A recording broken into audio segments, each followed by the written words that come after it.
कभी झूठ ना बुलवाए भगवान। बाबूलाल, तुम्हें जानवरों को खिलाना, खाना, उनको नहलाना, खेतों का काम करना, बाजार से सामान लाना, मेरे पैर दबाना, ये सारे काम करने होंगे। ठीक है। निर्मला की बच्ची, तुझे रसोई का खाना बनाना, बर्तन धोना, कपड़े धोना, घर की साफ सफाई करना और मेरे पैर दबाने हैं। ये सारे काम करने होंगे। घर में आने जाने वालों का ध्यान रखना। जी सेठानी जी, आप जैसा कहें। सेठ और सेठानी बाबूलाल और निर्मला को बहुत परेशान करते हैं। दिन रात उनसे काम करवाते रहते हैं। सेठ जी, अब तो हमारे घर में नौकर आ गए हैं। तुम एक काम करो, माँ जी को भी बड़े भाई के घर से वापस ले आओ। कभी झूठ ना बुलवाए भगवान। तुझे क्या जरूरत है उन्हें बुलाने की? उनका काम और बढ़ जाएगा। तुम तो पागल हो। अगर माँ आखिर समय में हमारे पास रहेगी तो उनके जेवर तो वो हमें ही देके जाएगी ना। कभी झूठ ना बुलवाए भगवान। तो तूने पहले क्यों बड़े भाई के घर भेजा? क्योंकि तुम्हारी माँ के नखरे ही बहुत हैं। कभी झूठ ना बुलवाए भगवान। तो अब क्या नखरे खत्म हो गए?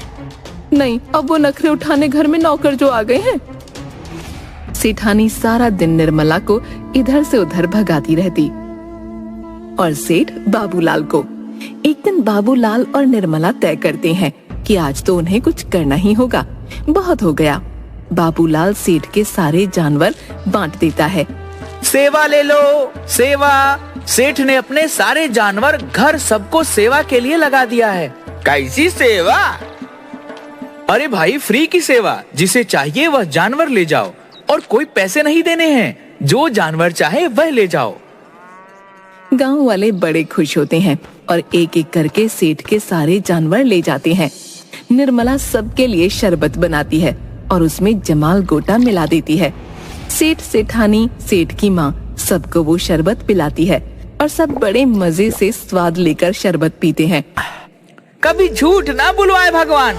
क्या शरबत बनाया है निर्मला ने? और दो। हाँ, और दो सेठ जी को और मुझे भी। थोड़ी देर बाद एक एक करके सबके पेट में गुड़गुड़ होने लगती है। कभी झूठ ना बुलवाए भगवान। मेरे पेट में गुड़गुड़ हो रही है। लगता है मुझे बाथरूम जाना होगा। अरे सेठ जी रुको, मेरे पेट में दर्द हो रहा है, पहले मुझे जाने दो। अरे बहू, मेरी बात सुनो, मुझे जरा बाथरूम तक ले चलो, मेरे पेट में बहुत दर्द हो रहा है। अरे आप रुक जाओ, पहले मैं जाती हूँ। सेठानी बाथरूम के दरवाजे के बाहर।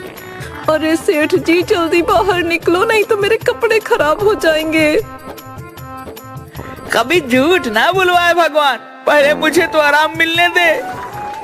तुम्हारे आराम के चक्कर में ऐसा ना हो कि मेरा काम तमाम हो जाए। अरे मेरी भी कोई सुन लो, मुझे भी बाथरूम जाना है। सेठ बाहर आता है। अरे जल्दी हटो, मुझे जाने दो। अरे बेटा, तुम मुझे बाथरूम ले चल, ये बहू तो सुनती ही नहीं। कभी झूठ ना बुलवाए भगवान। माँ, पहले उसे बाहर आने दो, फिर ले चलता हूँ मैं। अरे जल्दी ले चल, नहीं तो यही हो जाएगा। कभी झूठ ना बुलवाए भगवान। रुक जा माँ, मुझे तो लगता है मुझे फिर जाने की जरूरत होगी। निर्मला, तू मुझे बाथरूम ले चल। निर्मला आती है और सेठ की माँ को पकड़कर बाथरूम तक ले जाती है। लेकिन बाथरूम के दरवाजे के बाहर सेठ पहले से खड़ा होता है और सेठानी अंदर विराजमान होती है। अरे सेठ जी, तुम तो खेतों में भी जा सकते हो, बाथरूम सेठानी और माता जी के लिए छोड़ दो ना। कभी झूठ ना बुलवाए भगवान। बाबूलाल के बच्चे कहाँ मर गया? जल्दी मुझे पानी का डिब्बा ला कर दे। मैं नहीं ला कर देता सेठ जी, क्योंकि यह काम मेरी सेवा की लिस्ट में नहीं था। कभी झूठ ना बुलवाए भगवान। ऐसे समय ये कौन देखता है? नहीं सेठ जी, जो मेरी सेवा लिस्ट में है मैं तो वही काम करूंगा। सेठ अपना पेट पकड़कर खेत की ओर भाग जाता है। अरे बहू, जल्दी बाहर आ, मेरे पेट में फिर से दर्द होने लगा। रुक जाओ माँ जी, थोड़ी देर रुको तो। तभी सेठ खेतों से वापस आता है। कभी झूठ ना बुलवाए भगवान। मैं तो अभी खेत से आया और फिर से मेरे पेट में दर्द होने लगा। नहीं बेटा, पहले मैं जाऊंगी। अरे सेठ जी, माँ जी पहले से लाइन में खड़ी हैं। कभी झूठ ना बुलवाए भगवान, अंदर तो पहले मैं ही जाऊंगा। सेठानी बाहर आती है और सेठ फिर से बाथरूम में घुस जाता है। लो, अब मुझे कहीं जाने की जरूरत नहीं, जो होना था वो तो यही हो गया। निर्मला, मुझे साफ कर दो। माँ जी, ये काम हमारी सेवा लिस्ट में नहीं था। तो ये काम कौन करेगा? कोई तो मुझे साफ कर दो। ये काम आपकी बहू करेगी? नहीं नहीं, मैं नहीं कर सकती ये काम, ये मेरे बस का रोग नहीं है। मैं तो नहीं करूंगी क्योंकि ये मेरी सेवा लिस्ट में नहीं था। इससे अच्छा तो मैं बड़े बेटे के घर ही रहती, कम से कम मुझे वहाँ कोई तकलीफ तो नहीं थी। कभी झूठ ना बुलवाए भगवान। निर्मला, तू ही माँ को साफ कर दे, तेरी सेठानी तो करने से रही। मैं नहीं करती सेठ जी, ये मेरी सेवा लिस्ट में नहीं था। अरे कोई तो मेरी भी सुन लो, मैं कब तक ऐसे खड़ी रहूं? कभी झूठ ना बुलवाए भगवान। निर्मला, तू ही कर दे, तू जितने पैसे बोलेगी मैं उतने दे दूंगा। नहीं सेठ जी, हम यह काम नहीं करेंगे क्योंकि ये हमारी सेवा लिस्ट में नहीं था। कभी झूठ ना बुलवाए भगवान, बड़ी मुश्किल हो जाएगी। क्या माँ ऐसे ही रहेगी? यह बात तो आपने सही कही सेठ जी, है तो बड़ी मुश्किल की बात। ठीक है, अगर आप चाहते हैं तो निर्मला यह काम करेगी, लेकिन आपको इन कागजों पर साइन करना होगा। कभी झूठ ना बुलवाए भगवान, जरूर कर दूंगा, जल्दी लाओ। सेठ और सेठानी कागजों पर साइन करते हैं। बाबूलाल और निर्मला वहाँ से भाग जाते हैं। थोड़ी देर के बाद बाबूलाल निर्मला पुलिस वालों को साथ लेकर सेठ के घर पर आते हैं। सेठ जी, शर्म नहीं आती ऐसे काम करते हुए? चलो घर खाली करो। कभी झूठ ना बुलवाए भगवान, घर क्यों खाली करूं?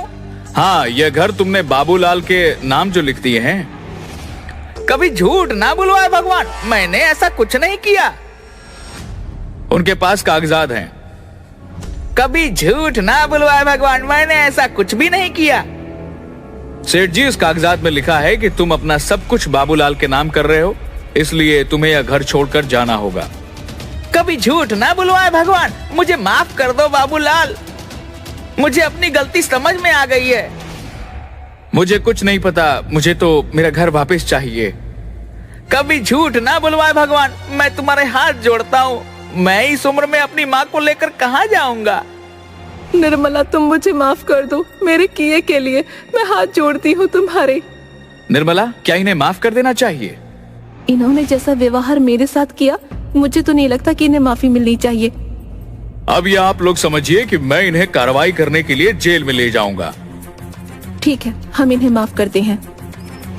सेठ बाबूलाल निर्मला के सारे रुपए, जमीन जायदाद, घर सब वापस कर देता है। उस दिन के बाद सेठ कभी भी किसी को नीचा दिखाने की कोशिश नहीं करता।